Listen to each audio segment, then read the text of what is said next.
Hello guys, this is Lezui. On today's video, this is the second episode, and today I want to talk about why I think you shouldn't text your ex back. So if you're asking yourself that question, if you're currently struggling because you want to text her back or if you want to text him back, well, this is your video, and I hope it reached you on time. Now, if you're thinking about it, I want you to stop for a second and ask yourself, are you doing this because you miss them or because you miss the feeling? In my opinion, that's the first thing that you should ask yourself. And based on that, we're going to try to find an answer. Now, before we do that, I did wanted to show you my base a little bit. This is basically just my starter's base. Of course, I want to expand it in the future, or maybe we'll move. I'm not really sure if I love the whole underground thing. When I'm playing Minecraft, I do like building stuff outside, building a little village. So if I do everything underground, that's not really my thing, but we'll see. I mean, the whole point of this game is that you can do whatever you want. So I guess I could try doing something underground. Let me just cook something. Okay, I was just eating because the first nights are rough. Okay, let's continue.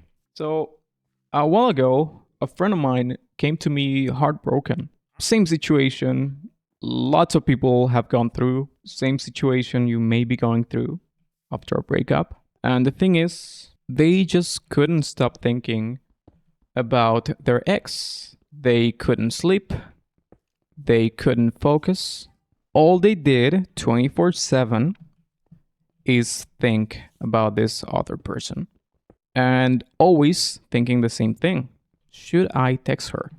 Now, based on that, I want you to imagine this. There's two people who really loved each other very deeply, but things slowly fell apart. You know the usual suspects, right? Miscommunication, insecurity, control. The kind of small cracks that eventually lead to a breakup. One of them feels abandoned, confused, desperate to fix things, while the other one just needs space and wants to be alone. And when eventually all of those emotions lead to a breakup, one of them, the one left behind, starts to panic. They scroll through old pictures, they check their ex's profiles on social media, and they keep trying to convince themselves that texting them back is the best thing they can do. Maybe they can fix things. Maybe if they say hi, they can start a communication process and everything's gonna be better. But here's the truth. That text is not really about fixing things. It's not about the other person being better and fixing the relationship. The truth is, you're looking for relief. You just want to stop overthinking. You want things to stop hurting. And that's why you keep trying to convince yourself that you're doing this for the greater good. You're going to fix things. You're going to talk to the other person. But in reality, even if you're not aware of it, you're just doing this for a very selfish reason.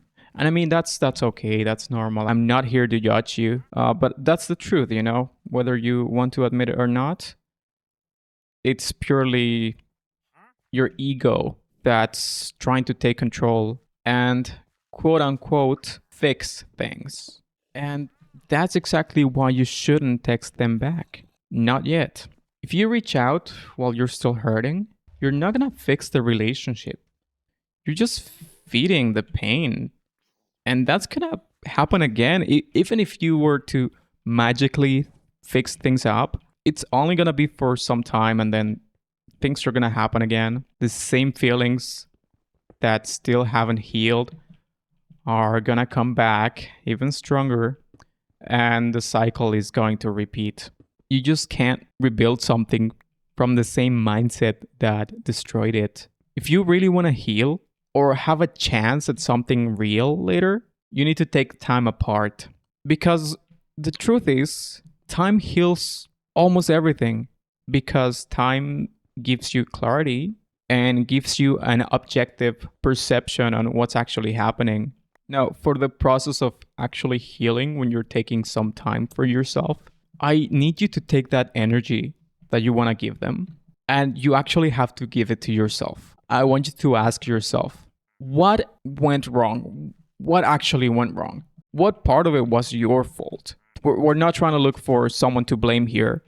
What we're trying to do here is trying to understand what caused the situation in the first place. And most importantly, what can you do differently next time to avoid it from happening again? During this process, you need to be brutally honest with yourself. If you have close friends or people you actually trust, friends, maybe even strangers, it's definitely a good idea to ask them and try to get their perspective on things. Try to tell them the whole story. Do not try to paint yourself as the good guy, the person who suffered. No, you just have to try to tell them exactly what happened, and that way people can actually tell you like, hey, you did this wrong. This is what you could have done differently.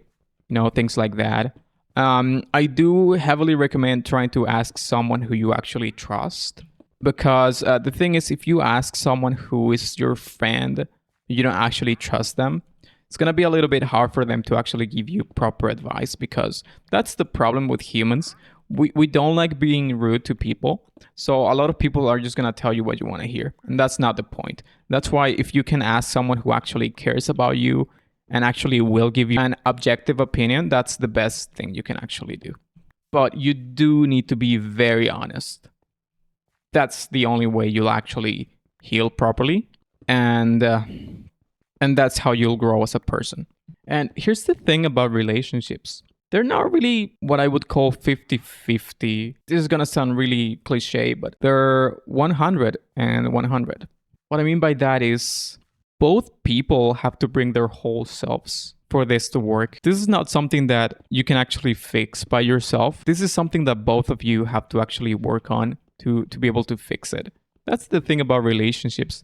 They're about two people, two individuals who work together. And if only one of you guys is interested in fixing everything, then that's not gonna work, right? Now, in order for you to move on, I do think there's a couple of things that you should do and you should keep in mind. It's not healthy for you to stalk them. It's not healthy for you to go on social media and create fake profiles to see what they're doing. No, that's the worst thing you can actually do. So I do heavily recommend doing one of two things. If it's a social media app that you don't really need that much, it's probably better if you just uninstall it. If you can't do that, then you may want to block the other person. But if you hope to eventually fix things with them, they could get a little bit angry if you block them. So in that case, if it's a social network that you actually need, you may want to create another profile just for this period so that you can take your time without blocking the other person. But it is very important that you try to limit yourself and you try to avoid looking at their social media. And I think I'm lost. Oh, there we go. Here's my base. Okay, I just need to make another pickaxe and we'll continue. Just one moment. Okay, here we go. But yeah, during this time, you actually need to learn things about you. Understand who you actually are without this other person. Try to understand you as an individual rather than a hive mind with no consciousness, if you know what I mean. Because you are an individual after all, and you're the only person who can actually fix what's wrong with you. You can't expect someone else to fix things for you. So that's the thing, right? So if you can, just go outside or try to learn something new. If you have a hobby, I really, really recommend trying your best to work on it. If you like to play an instrument or maybe dance or learn how to play chess, I don't know, just anything. Try to do anything for yourself, but it has to be something for you, not for someone else. It has to be for you, something that you actually enjoy. And that's basically the best way for you to actually understand who you actually are as a person and what you like. The thing is, an error that lots of people make when they get out of a relationship is they are looking for that feeling that they lost, and the only way they know how to do that is being with another person. So at some point, and this is gonna happen, you're gonna feel lonely, right? And you're gonna have this little crush on someone, like a colleague from work or from school, I don't know. And your mind is gonna try to trick you. You're gonna try to be like, hey, maybe if I talk to this person, I could feel better. But that's a trap. That's not true at all. If you get into a relationship as soon as you finish one, it's gonna be bad. It's gonna be bad for the other person because you're basically just trying to replace someone else with them, and that's never gonna work because everybody is different and people are not.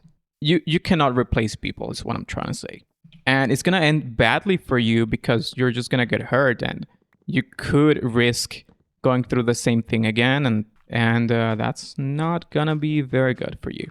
So my advice is, yeah, try to work on yourself, but do not rush into another relationship. The whole healing process is not going to take a week or two. Real proper healing is going to take months. Could even take up to a year. And if it's really bad, if it was a really long relationship, could even take a couple of years for you to fully feel better. But yeah, overall, as a rule of thumb, I would say give yourself at least 6 months. After 6 months, you could start thinking about moving on and doing some other things, maybe getting a girlfriend or boyfriend. But yeah, at least 6 months. And if you give yourself more time, if you get really comfortable with yourself, well, that's even better. Dang, I wish I had a bed because now I'm basically stuck here till morning time. Anyway, I have doors, so at least I have that. Guess I'm gonna go mining. Oh, and I got iron. I actually found this iron off screen.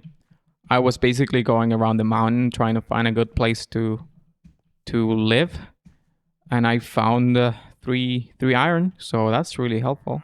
But yeah, what I'm trying to say is, after waiting, after a couple of months of healing, if you do everything properly, if you don't rush into things, the person who's gonna come out at the other end after a year is gonna be a completely different person. And that's gonna be someone who's gonna be ready for a relationship. So it's definitely worth it, giving yourself time, understanding yourself. You should definitely not skip that part. And I know it will be uncomfortable. I know you will crave the other person and you're gonna crave texting them. But it's 100% worth it if you can actually go through with it. And one day, eventually, you'll wake up and the thought of the other person won't hurt anymore. You'll see their name pop up and you'll be fine. Your heart won't race. That's the moment when you'll know that you're actually free. Not because you moved on to someone else, but because you finally came back to yourself. And if this is the first time in your adult years being single, you're actually going to have a huge chance to learn who you actually are as a person, as a fully developed person. And that's priceless. So to summarize, if you're asking me whether you should text them back, my answer is simple. Not yet.